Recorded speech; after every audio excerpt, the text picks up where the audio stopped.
Hey y'all, this is AL Thick Madame, and this is the recap review for Love and Marriage Huntsville. So I know I've been gone for a couple of days, and I have a perfectly logical explanation. So it's gonna be TMI, so disregard the next 15 seconds if you don't want to hear it. So to make a long story short, my period kills me. I've told y'all this before. I was asleep and at work, and I don't even know how I've been at work, but the Lord knew, and so He has made my light load at my load light at work. See, I can't even speak because I'm still going through. It's trying me right now, to be honest, because if y'all want me to, when I'm going through, I can come on here and be like, "Hey y'all, this is AL Dog. I'm telling y'all, I have done nothing but sleep." Anyway, let's go ahead and get into this recap review. I can't see, and the way that all of my glasses are set up right now, because of the lighting not being natural and all of that, I feel like if I were to turn um my other light on, my ring light, it wouldn't be that bad, but it blinds actually me. So I don't use it that often. But yeah, I'm gonna try to see what I can do, y'all. My bad in advance. Let's go ahead and get into this recap review. So anyway, the beginning of this episode started out with everybody coming together to discuss the comeback group. We already know that Melody ain't here for it. She has wanted to dissolve it for the last 2 years. She has always been vocal about this. Despite what it came together to do initially, it ain't been working out the last couple of years. And the last time they really came together to try to discuss it, it went sideways. Like when they really tried to come to the table, everybody had a different vision for it. It was like really, really split, undecided. There were so many different things going on. It was just like, how is this even a thing? Like, if anybody was on the outside looking in and they heard of y'all and then they saw this, they were like, well, what kind of dysfunction is this that y'all want somebody to think that y'all are doing that's amazing for the community? But yeah, Melody is still in the same headspace that she was in then, which is she don't want no parts of it. It is what it is. And it all boils down to, if her ex-husband is going to have any dealings with any of this stuff, she don't want nothing to do with it. And she knows that he's going to be a big part of it. So it's like, why create drama when you could just completely be all the way away from it? She already has a whole lot going on as it is. She out here getting the bag and then some. She's getting several bags. So she ain't got nothing to worry about. Well, they got into it at the meeting. And it was as if it was a continuation of the last time they linked up and were in the same room or at the same function. And it just seemed like it just literally picked up where it left off. And it was so bad that Martell got up, went to go get the kids, and left. Well, one of the children, I don't know if it was Mariah or not, but she was like, that was fast. That was fast. Like, they literally had just gotten there. Like, that's how crazy it was. So, yeah. He done left the building. Everybody is talking. And ultimately, even before he left, Kimmy wanted everybody to, consider, new opportunities, as well as trying to come to a conclusion and a resolution as to what they're going to do with what has been out there for years, what they put out there before. Like, is this something that y'all really want to go on ahead and dissolve, or what now? Because Melody already said her piece, and she made it be known again. I said what I said the first time. I was like, oh my gosh. But anyway, so the argument came about, and he sat up there and tried to call her a negligent mother again and walked out. He loves being so petty. And it's like, do y'all ever pay attention to the look that he has on his face when he is about to start with her? Or when he's really about to start with anybody? I'll just be like, y'all know I look crazy. Because I'm like for real drained. For those of y'all who stayed for those 15 seconds, y'all know what it is. Like, I am so drained, like for real. And I've had sleep. I'm not tired at all. I am so drained. Like, it drains the life out of me.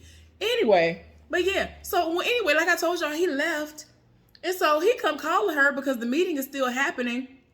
And so she answered the phone, put it on speakerphone, come to find out Mariah, one of their children, she is crying. and he can't get her to stop. And so he said he about to turn around and that he wanted her to talk to her and, whatever. And come to find out, she's upset because that space was a space that they shared. And now it's, just something that is strictly Melody's now. And so she's in her feelings and pretty sure she could feel the energy coming off of her daddy, just as other people have said later on in the episode, which was, very apparent. But yeah, she was crying down. She had to take her and, calm her down, try to figure out what was going on. And then he, ended up leaving with the children. So yeah, it's just to the point where everybody want to work, but not necessarily when they are going to be involved, because if Martell is going to be involved, depending on what it is, she might have to have her hand in it, and she don't want no parts of it. And y'all, we later on find out that other people just don't want no dealings with Martell because a lot of drama follows him. But we going to get into that. Don't worry about it.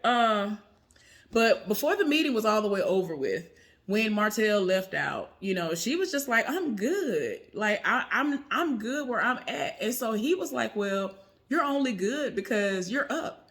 He's not up. Now, if you were in a completely different situation and you weren't up and winning right now, you'd probably be singing a different dance. And it's like, I kind of agree with him and I hate that, but it is what it is. But she is winning. Everything has been looking up for her. Her ex is the one who has been in the dumps and going through, ain't had no work and all this other stuff. So I get it. So yeah, Martell actually got emotional when they showed him in the confessional. And it's crazy because everybody came outside before they ended up leaving, before he left with the kids to talk to him. Like, it's crazy how Marceau has been the voice of reason in so many of these instances. I'm just like, what is going on? What is going on here? But he was like, you're going to have to look back on this. Like, you're going to have to stop acting a fool. Your life is in that car. Your life is in there. You need to understand that you're going to have to keep explaining this when you're 50 years old, when you're 70 years old, and all this other stuff, how you was over here acting a fool. Y'all are connected for life because y'all have 4 children together. Like, I'm just like, yeah. And it's like he was in the confessional and it was hitting him. And he was like, yeah, I'm going to have to stop doing this. And we got to stop throwing daggers at one another, and we're going to have to figure out a different approach. And Melody was pretty much saying the same thing because it's ridiculous the way that things go down. And I'm just like, child. So anyway, Marceau and Maurice went to go and play tennis. This is something that they are not good at. They've probably never really played like that before. I played like a few times as a preteen, and I had so much fun. For those of y'all who are from Montgomery, Alabama, I don't even know if it's still there, but there was a specific part of this park that was off of Vaughn Road that had areas that you could play tennis in specifically. But that's where I went when I was like a preteen and I played. My mama actually took me out there.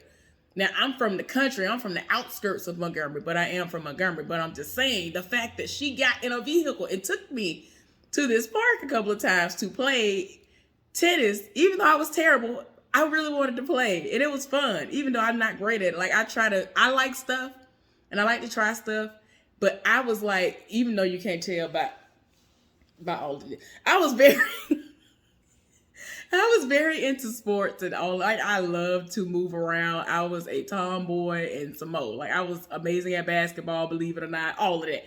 So, yeah, it challenged me. And I enjoyed it, even though I was not great at it. So anyway, they are playing tennis, and they're discussing how everything went down at that area, at that function. And Marceau was like, yeah, I don't want nothing to do with Martell because I don't want nothing attached to his name that might eventually come back to bite me because of some foolishness that he got going on with his ex or whatever, because he brings the drama. And they also discussed, because, the way that he acts is volatile. And it's just like, don't nobody have time to sit up there and have to go to a client and apologize on your behalf all day, every day, because you acting a fool, because you ain't getting your way, or for whatever reason it is that you have on that given day. Nobody has time for it. But anyway, Maurice told him about the counseling session that they had And that, the main thing that he said was that, a lot of this stuff is stress that he is creating because of his choice to be an entrepreneur, and how he hasn't been taking the steps in order to make sure that everything has been prioritized. You got to prioritize your time when you're working. You have to prioritize your time for your spouse.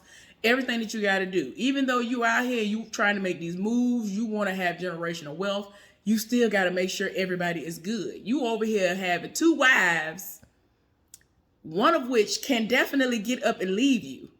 You have to be mindful of what you are doing and make time for what you live for and you want to be a part of your life.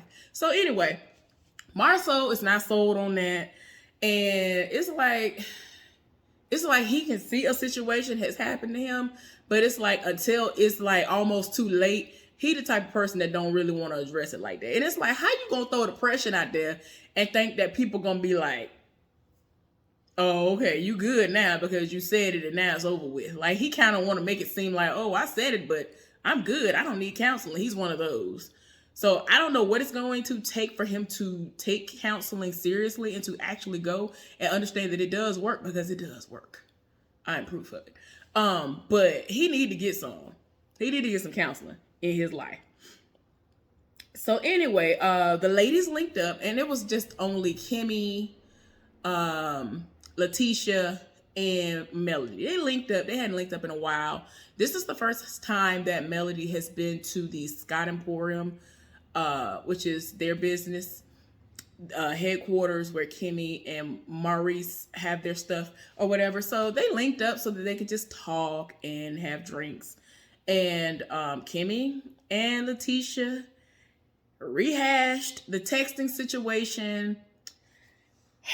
Child, it was a lot. Kimmy is still tied to her spirit, and she was just like, it kind of is coming off as if you are all about the financial and it wasn't about us actually supporting. And she thought that her husband had cut the check, but he didn't. And so Letitia was like, no, it wasn't about a check being cut or whatever. But I don't know, like, as the season progresses, it seems like it is about that check, because I guess it didn't get cut fast enough. I don't know. I'm hoping that's not it. I hope that people aren't weighing the value of a friendship on how much money somebody is giving them. If money is a part of the situation, like, oh, did you give money? Oh, well, if you don't support me, then it's a problem. If you don't support me financially, then it's a problem. And Kimmy already said that they always cut a check. They always doing these things. And so she said that she immediately went and signed up to volunteer to help, but the check wasn't cut immediately. The point is that the check was cut. They're going to get more into that next week, if I'm not mistaken.